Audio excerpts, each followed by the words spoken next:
Hello students, आज हम अपना नेक्स्ट टॉपिक लेते हैं market gardening and horticulture. Market gardening and horticulture क्या होता है? आपको जैसे पता है कि हॉर्टिकल्चर फल फूलों की खेती को कहा जाता है। वेजिटेबल्स, फ्लावर्स, फ्रूट्स, इनकी जो खेती होती है इसको हॉर्टिकल्चर कहा जाता है। ठीक है, तो market gardening and horticulture specialised किसकी कल्टीवेशन करते हैं? हाई वैल्यू क्रॉप्स की। पहली चीज़ ये कैरेक्टरिस्टिक्स है इनकी, high value crops, vegetable, fruit and flowers. ठीक है, फार्म कैसे होते हैं? स्मॉल होते हैं।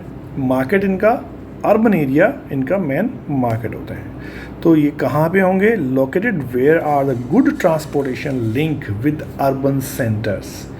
उसी ऐसी जगह पे होंगे जहाँ पे ट्रांसपोर्टेशन सिस्टम आपको बढ़िया मिले, उनकी रोड्स बढ़िया हो और सीधे बड़े शहरों से जुड़े हुए हो, जहाँ पे हाई इनकम ग्रुप के लोग रहते हों ताकि इन प्रोडक्ट्स को कंज्यूम कर सके। ठीक है, इसमें लेबर और कैपिटल इंटेंसिव दोनों ही ज़्यादा चाहिए, दोनों ही इसको चाहिए, तो इसलिए खर्चे वाला काम है थोड़ा सा। और मेन इसमें इरिगेशन सिस्टम चाहिए, क्योंकि देखो फ्लावर्स डेली आते हैं, फ्रूट्स डेली आपको निकलेंगे, वेजिटेबल्स आपको डेली निकलेगी। ऐसा नहीं है कि साल में हमने एक बार फसल ले ली, एक बार क्रॉप आई, हमने उसको हार्वेस्ट किया और काम हमारा चल गया, फिर नया क्रॉप करना स्टार्ट कर दिया। ये डेली यूजेस का काम है। तो डेली सब्जियां निकलेगी, डेली नए फ्रूट निकलेंगे, डेली फ्लावर्स आएंगे, वो नए फ्लावर्स खिलेंगे, तो उनको यूज़ करना पड़ेगा, उनको तोड़ के मार्केट में भेजना है। और डेली नीड की ये चीज़ें भी हैं। ठीक है, HYV सीड्स चाहिए थे, फर्टिलाइजर्स, इंसेक्टिसाइड्स हमको चाहिए। कुछ जगहों पे ग्रीन हाउसेज या आर्टिफिशियल हीटिंग या कोल्डर रीजन के अंदर वहाँ पे इफेक्ट, ताकि सब्जियाँ ख़राब ना हो, पौधे ख़राब ना हो, प्लांट्स ख़राब ना हो, उसके लिए चाहिए। ग्रीन हाउसेज बनाने के इफेक्ट के लिए चाहिए। बहुत ज़्यादा गर्म है या ठंडा इलाका है या कुछ है तो वहाँ पे इरिगेशन सिस्टम, ये सारी चीज़ें according to situation, geographical condition के अकॉर्डिंग हमें चाहिए था। चलिए, अब ये जो एग्रीकल्चर है, इस टाइप के एग्रीकल्चर जो हॉर्टिकल्चर है, कहाँ पे डेवलप होती है? डेंसली पॉपुलेटेड इंडस्ट्रियल डिस्ट्रिक्ट के आसपास, वहाँ पे। और ये एरिया कौन कौन से थे?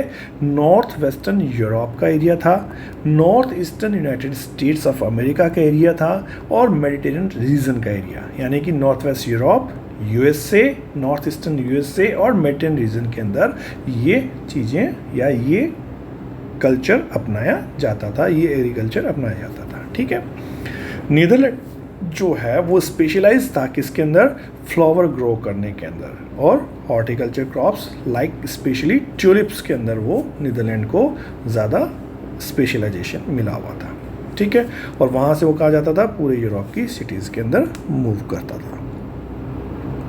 The region where the farmers specialise in the vegetables only, जहाँ से सब्जियों की फार्मिंग की जाती थी, उनको ट्रक फार्मिंग के नाम से भी जाना जाता है। तो ये इसको थोड़ा सा 1 मार्क के क्वेश्चन के लिए नोट कर लेना कि ट्रक फार्मिंग क्या है? जो स्पेशलाइज वेजिटेबल फार्मिंग के साथ जुड़ा हुआ है ये।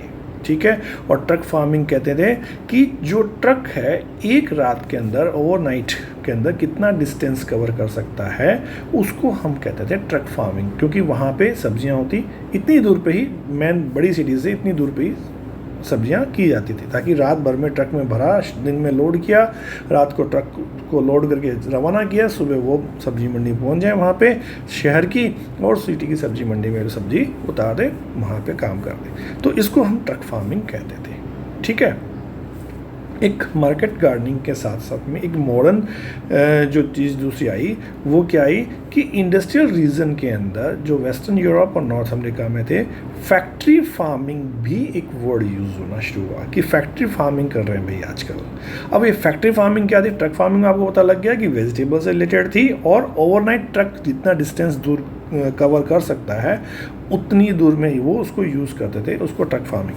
फैक्ट्री फार्मिंग क्या है? जहाँ पे लाइव स्टॉक रेयरिंग या पोल्ट्री फार्मिंग या केटल यानी पशु पाले जाते थे, मुर्गियाँ पालन की जाती थी, इस टाइप के जो काम, छोटे छोटे काम होते थे, उसको कहा गया फैक्ट्री फार्मिंग। ठीक है, और ये फैक्ट्री फार्मिंग कहाँ किया करता था? ये जो आपके जितने भी इनके लिए स्टफ़ वगैरह आपको चाहिए, फीडिंग चाहिए उसके लिए, ठीक है, और ये सारी चीज़ें उसको केयरफुली सुपरविज़न की ज़रूरत होती थी कि इनमें बीमारियां, कैटल्स के अंदर बीमारियां ना फैल जाएं। ठीक है, मुर्गियों में बीमारियां ना फैल जाए या उनके अंडे ख़राब ना हो जाए, तो इस तरह के को क्या कहते थे, फैक्ट्री फार्मिंग कहा जाता था। इसमें भी हैवी कैपिटल इन्वेस्टमेंट की ज़रूरत थी बिल्डिंग बनाने के लिए, क्योंकि जहाँ जिस एरिया में जो एरिया जो बनाना था या जो स्टॉल्स बनाने थे जहाँ पे उनको जानवरों को रखना है, उनके लिए छत बनानी है तो बिल्डिंग बनानी पड़ेगी, मशीनरी बनानी पड़ेगी, चाहिए अलग अलग काम करने के लिए, उनको दाना डालने के लिए, चारा डालने के लिए, उनका चारा काटने के लिए, ठीक है, उनको मिल्चिंग एनिमल कुछ है तो दूध वगैरह इकट्ठा करने के लिए बहुत सी चीज़ें आप में हो सकती है। इसमें वेटनरी सर्विसेज वहाँ पे चाहिए, डॉक्टर्स चाहिए, ठीक है, हीटिंग और लाइटनिंग चाहिए। अब जैसे एग वगैरह होते हैं तो उनको गर्म करने के लिए उनको हीटिंग चाहिए, स्टोर करने के लिए स्टोर रूम चाहिए, तो ये बहुत सी चीज़ें थी, लाइटनिंग वगैरह चाहिए, क्योंकि रात को कीड़े आते हैं, कुछ और है, उनको खिलाया जाता है, लाइटनिंग की वहाँ पे भी ज़रूरत भी पड़ती थी इस टाइप से। तो one of the important feature of poultry farming and cattle rearing is breed selection, कि अच्छी ब्रीडिंग की जाए, अच्छी सिलेक्शन हो और साइंटिफिक ब्रीडिंग के थ्रू उनको डेवलप किया जाए। ये वही है सेम जिसमें चीज़ें हैं जो मिक्स फार्मिंग के अंदर, दैट मीन्स हमने कैटल्स को पालना है, रेयर करना है जानवरों को, लाइव स्टॉक रखने हैं, पोल्ट्री फार्मिंग करनी है, और इन सब के लिए जो बिल्डिंग, जो स्टॉल्स, जो पेंस वगैरह जो हम बना रहे हैं, वो उन सबको मिला के क्या कहा जाता है, फैक्ट्री फार्मिंग कहा जाती है। बस ये ध्यान रखना, उसको फैक्ट्री फार्मिंग कहते हैं। ओके, तो यहाँ पे हमारा ये गार्डनिंग और हॉर्टिकल्चर जो है, मार्केट गार्डनिंग और हॉर्टिकल्चर ख़त्म हो जाता है।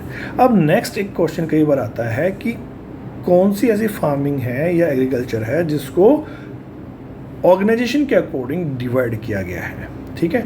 तो type of farming can also be categorised according to farming organisation. तो यहाँ पे दो आती है हमारे पास, एक कोऑपरेटिव फार्मिंग है, दूसरा हमारे पास है कलेक्टिव फार्मिंग, ठीक है। दोनों में थोड़ा थोड़ा डिफरेंस है।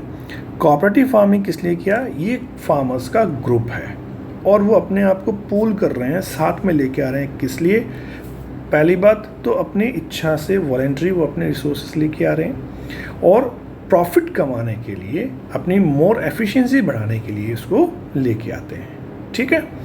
अब ये जो कोऑपरेटिव सोसाइटीज़ जो बनी हैं वो करती क्या है, वो फार्मर्स को हेल्प कर रही हैं किस चीज़ में, उनका प्रोड्यूस बढ़ाने, प्रोडक्ट को बढ़ाने में, उनको कुछ चीज़ें खरीदने के अंदर, मान लीजिए उनको सीड परचेज़ करने हैं तो सस्ते रेट में उनको सीड मिल जाए, उन्होंने अपनी फसल बेचनी है तो उसको अच्छे दाम मिल जाए, उन्होंने एक साथ लेके जाना है तो उनको ट्रांसपोर्टेशन सस्ता मिल जाए, उन्होंने अगर कहीं स्टोर करना है क्रॉप को तो स्टोरेज सिस्टम वहाँ पे उनको अवेलेबल हो जाए।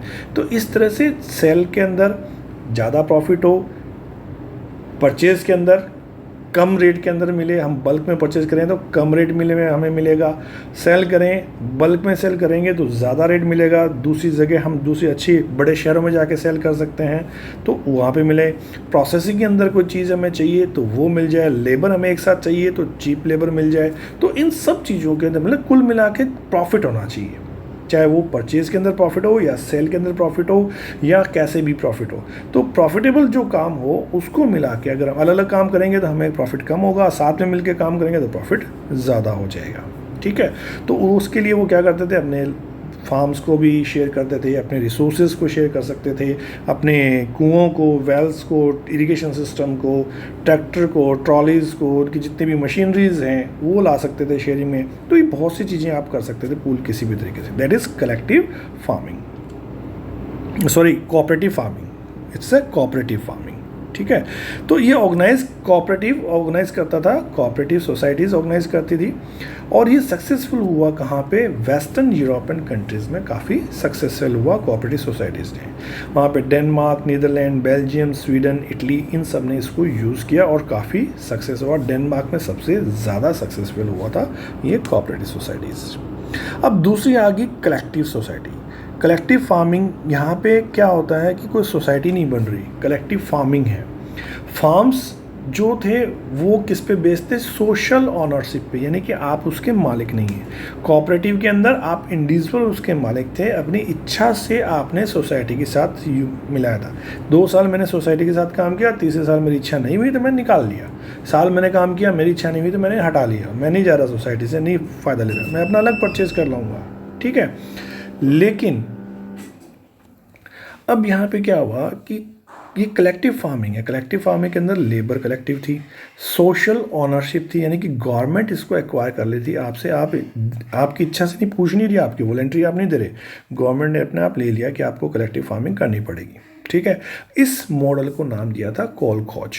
ठीक है, अभी कोलखोज मॉडल जो था वो सोवियत यूनियन के अंदर, पहले जो यूएसएसआर थे वहाँ पे इसको इंट्रोड्यूस किया गया था। किस लिए इंट्रोड्यूस किया था? टू इम्प्रूव करने के लिए जो उनकी प्रीवियस मेथड थे एग्रीकल्चर करने के, जो पुराने मेथड थे उनको इम्प्रूव करने के लिए किया गया, ताकि एग्रीकल्चर के अंदर बूस्ट मिले, प्रोडक्शन जो हो वो सेल्फ एफिशिएंसी के साथ में हो, ज़्यादा अच्छा प्रोडक्ट हमें मिल सके, ज़्यादा प्रोडक्ट हम ले सकें, और फार्मर को जो उनके पास जो चीज़ें रिसोर्सेज थे, चाहे वो लैंड हो, चाहे उनके लाइफ स्टॉक हो, चाहे उनको काम करना हो, चाहे उनकी लेबर करनी हो, उन सभी को इकट्ठा कर लिया गया और उनके काम के अकॉर्डिंग उनको पैसा दे दिया जाता था या फसल दे दी। और कुछ छोटा सा एरिया या प्लॉट आप मान सकते हैं कि वो, या कुछ क्रॉप का जो हिस्सा था वो थोड़ा बहुत हिस्सा उनकी फैमिली की डेली रिक्वायरमेंट को पूरा करने के लिए उनको दे दिया जाता था। दैट मीन्स ये सारा सिस्टम गवर्नमेंट के अंडर में था, काम के बदले उनको पैसा मिलता या कुछ हिस्सा मिल जाता था क्रॉप के अंदर, और वो उससे मार्केट में सोल्व करके अपनी टैक्सेस पे कर सकते थे, अपने प्रोडक्ट्स को यूज़ कर सकते थे, अपनी मशीनरी जो हायर करते थे उनका मेंबर वगैरह जो भी है दे सकते थे। तो इस तरह से ये कलेक्टिव फार्मिंग कलेक्टिव फार्मिंग का यूज़ किया जाता था, और ये कोऑपरेटिव फार्मिंग से डिफरेंट था। कोऑपरेटिव फार्मिंग के अंदर इंडिविजुअल था, वॉलेंट्री, वो अपने रिसोर्सेज मिक्स कर रहा था, यहाँ पे वॉलेंट्री नहीं है। ये चीज़ ध्यान रखना, इनके डिफरेंस बहुत बार पूछे जाते हैं। ठीक, अब हमारे पास लास्ट हमारी प्राइमरी एक्टिविटी है, that is mining activity. Mining activity that means minerals के ऊपर डिपेंडेंट है, आपको पता है, और मिनरल जो है वो अलग अलग स्टेजेस जो ह्यूमन की हिस्ट्री है उसके अकॉर्डिंग बताता है। कभी कॉपर स्टेज थी, कभी ब्रॉन्ज स्टेज थी, अब आयरन स्टेज है। तो कौन सी एजेस के अंदर हम कौन सी स्टेजेस के अंदर यूज़ करते हैं इसको, अलग अलग तरीके से हमने इसको यूज़ किया। अब ये सारे जितने भी मिनरल्स निकले अब काम क्या आते हैं? टूल्स बनाने के, यूटेंसिल्स बनाने के, वेपन बनाने के काम आ रहे थे। ठीक है, और इस चीज़ों को यूज़ किया था। लेकिन एक्चुअल डेवलपमेंट माइनिंग का कब हुआ? जब इंडस्ट्रियल रिवोल्यूशन स्टार्ट हुआ, औद्योगिक क्रांति जिसको हम कहते हैं, पहले यूरोप में स्टार्ट हुई थी 1750 के बाद में। ठीक है, और बढ़ते बढ़ते 1815 तक ये चलती रही, धीरे धीरे एकदम से फिर पूरे वर्ल्ड में फैली, और 1950 तक ये एकदम से तेज़ी से फैलना स्टार्ट हुआ। तो ये इंडस्ट्रियल रिवोल्यूशन जो हुआ था उसके बाद में ये ज़्यादा माइनिंग एक्टिविटी स्टार्ट हुई। अब माइनिंग एक्टिविटी हमारे पास कौन से फैक्टर्स हैं जिस पे डिपेंड करती है? एक फिजिकल फैक्टर है हमारे पास, एक इकोनॉमिक फैक्टर। ये शॉर्ट क्वेश्चन बनते हैं। तो फिजिकल फैक्टर कौन से हैं कि साइज़ कितना है हमारे पास, किस size, that means land mass का कितना साइज़ है हमारे पास, एरिया कितना है, जियोग्राफिकल ग्रेड कौन सी, यानी मिनरल की ग्रेड कितनी है, कितना अच्छा उसमें मिल रहा है, और डिपॉजिट कितना बड़ा है उस मिनरल का, वो हमें पता लगता है। दूसरा इकोनॉमिक फैक्टर था कि डिमांड फॉर द मिनरल्स कितनी हो सकती है, टेक्नोलॉजी अवेलेबल है या नहीं है उसको मिनरल को निकालने के लिए, उस मिनरल का यूज़ करने के लिए, और कितनी कैपिटल उसमें लगेगी, इंफ्रास्ट्रक्चर हमारे पास है या नहीं है, कैसे हम लेबर या ट्रांसपोर्ट कॉस्ट कितनी पड़ेगी, और लास्ट में जब उसको हम कंज्यूमर को देंगे वो मिनरल निकाल के या उसका जो प्रोडक्ट बना के, तो क्या कंज्यूमर के लिए अफोर्डेबल है। तो ये सारी चीज़ें देख के, ये इकोनॉमिक फैक्टर है और फिजिकल फैक्टर, इन चीज़ों को देख के ही मिनरल को एक्सट्रैक्ट किया जाता था उसमें। ठीक है, चलिए अब मेथड देखते हैं हमारे पास, ये भी इंपॉर्टेंट है। मेथड बहुत बार पूछा जाता है कि किस टाइप के मेथड हैं। 2 टाइप ऑफ मेथड की बात करते हैं, एक सरफेस या अंडरग्राउंड माइनिंग मेथड भी कहा जाता है इसको। 2 मेथड है हमारे पास, एक है सरफेस मेथड और दूसरा हमारे पास underground mining method. Surface method को ओपन कास्ट माइनिंग भी कहा जाता है। ये ईजिएस्ट सा मेथड है, चीपेस्ट वे है, सस्ता पड़ता है। सरफेस के ऊपर से हमने निकालना, जो कुछ निकालना है, मतलब कुछ फिट तक ही हम जाते हैं, ज़्यादा गहराई में नहीं जाते इसको खोदते हुए।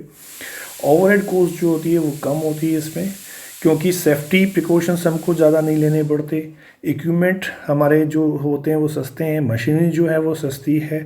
ठीक है, आउटपुट जो है इसका काफ़ी लार्ज और रैपिड मिलता है फटाफट, क्योंकि हमें ज़्यादा लंबा नीचे नहीं खोदना पड़ता, नीचे जाना नहीं पड़ता, ऊपर से सरफेस के ऊपर से हमने हटाना है। तो वो जो मिनरल है ओपन कास्ट माइनिंग या सरफेस माइनिंग, तो ये easy, cheapest and secure method है माइनिंग का। दूसरा जो मेथड है वो हमारे पास that is underground mining method, उसको शाफ्ट मेथड भी कहा जाता है। तो ओपन कास्ट मेथड और शाफ्ट मेथड ये दोनों भी ध्यान रखना, सरफेस मेथड और अंडरग्राउंड माइनिंग मेथड, ये इस तरह से कभी भी कैसे भी पूछा जा सकता है। शाफ्ट मेथड में क्या है कि गहराई तक जाना पड़ेगा, it is has to be used, कैसे वर्टिकल शाफ्ट में लेके जाएंगे, खड्डा खोदना पड़ेगा, संक में जाएंगे, अंडरग्राउंड माइनिंग करेंगे, अंदर जो अंडरग्राउंड माइनिंग के बाद गैलरीज बन जाएगी, उसके अंदर अलग अलग ब्रांचेज निकलेगी, वहाँ से हम मिनरल को एक्सट्रैक्ट करके लेके बाहर लेके आएंगे, सरफेस के ऊपर लाने के लिए फिर लिफ्ट वगैरह लगानी पड़ेगी, शाफ्ट लगानी पड़ेगी, ड्रिल करना पड़ेगा, ठीक है। और उनको लाने के लिए आपके पास व्हीकल्स भी होने चाहिए, ठीक है। अंदर जा रहे हैं तो वेंटिलेशन सिस्टम भी चाहिए, ज़मीन के अंदर जा रहे हैं तो वेंटिलेशन सिस्टम चाहिए, हवा पहुंचनी चाहिए, दम ना घुटना चाहिए वहाँ पे, ठीक है, सांस आनी चाहिए ढंग से। फिर अगर कोई वहाँ पे पॉइजनस गैसेस वगैरह कुछ निकल रही है तो उससे सेफ्टी के मेजरमेंट भी हमको रखने पड़ेंगे, उसके ऊपर भी खर्चा करना पड़ेगा। और ये रिस्की भी है क्योंकि पॉइजनस गैस वहाँ निकल सकती है, कभी आग लग सकती है, कभी बाढ़ आ सकती है उसके अंदर, माइनिंग के अंदर पास में कोई तालाब है, कुछ और है, आप खोदते खोदते वहाँ पहुँच के एकदम से पानी भर गया, ठीक है। तो इस टाइप की एक्टिविटीज़ वहाँ पे हो सकती है, केव के अंदर पानी भी आ सकता है, तो ये एक्सीडेंट है। तो मोस्टली आपने सुना होगा कि कोल माइंस ऑफ इंडिया के अंदर इस टाइप की कोयला मूवी बनी थी अमिताभ की, उसके अंदर भी ये चीज़ें दिखाते हैं कि कोल माइंस के अंदर पानी वानी भर जाता है, लास्ट में वो फंस जाते हैं। तो ये सब चीज़ें शाफ्ट माइनिंग के अंदर या अंडरग्राउंड माइनिंग के अंदर रिस्की उसको मैटर बनाते हैं, तो इसलिए कैपिटल इंटेंसिव हो जाती है, महंगी पड़ती है आपको, ठीक है। ये हमारी अंडरग्राउंड माइनिंग थी। अब एक बार कई बार क्वेश्चन पूछा जाता है कि डेवलप्ड कंट्रीज जो हैं या डेवलप्ड इकोनॉमिक जो है वो क्या कर रही हैं, इस माइनिंग सेक्टर से हट रही हैं, या वो बना बनाया माल दूसरी जगह से मंगा रही हैं, ठीक है। वो प्रोसेसिंग करती है, रिफाइनिंग स्टेज और प्रोडक्शन बनाने का काम कर रही हैं कुछ और में। क्यों? क्योंकि वहाँ पे हाई लेबर कॉस्ट पड़ती है, डेवलप्ड कंट्रीज जो है वहाँ पे हाई लेबर कॉस्ट पड़ जाती है, और जबकि डेवलपिंग कंट्रीज जो है वो माइनिंग एक्टिविटी की तरफ ज़्यादा जा रही हैं क्योंकि वो नेचुरल रिसोर्सेज को यूज़ करना चाह रही है, उसको बेच के पैसा कमाना चाह रही है। और वो यूँ क्यों कर रही है? क्योंकि वहाँ पे जो है लेबर जो सस्ती मिल रही है, लार्ज फोर्स हमारे पास है, लेबर है, तो हम इसको ज़्यादा यूज़ कर रहे हैं और अपना पैसा कमाना चाह रहे हैं। तो ये चीज़ें चल रही है। तो इसमें कौन सी कंट्री, जैसे अफ्रीका है, ठीक है, and few of south America या एशिया की कुछ कंट्रीज़ जो हैं वो अपना 50% of the earning from minerals alone, 50% हम मिनरल को बेच के कमा रहे हैं, अपनी धरती बेच के कमा रहे हैं, ठीक है। और जबकि डेवलप्ड कंट्रीज़ है वो क्या कर रही हैं, इनसे सामान मंगा रही है, कहते हैं हमने इसमें रिस्क में क्यों जाएँ, अपना काम कीजिए, अपना प्रोडक्ट बनाइए, ठीक है। वो उसमें काम, वो पीछे हट रही हैं। तो ये चीज़ें थी। तो ये टॉपिक टोटल हमारा कंप्लीट होता है आज, ठीक है। बाद में मिलते हैं नेक्स्ट वीडियो के अंदर 6 चैप्टर के साथ, नेक्स्ट टॉपिक के साथ। Thank you. सब्सक्राइब करना नहीं भूलें, लाइक करना नहीं भूलें। Thank you.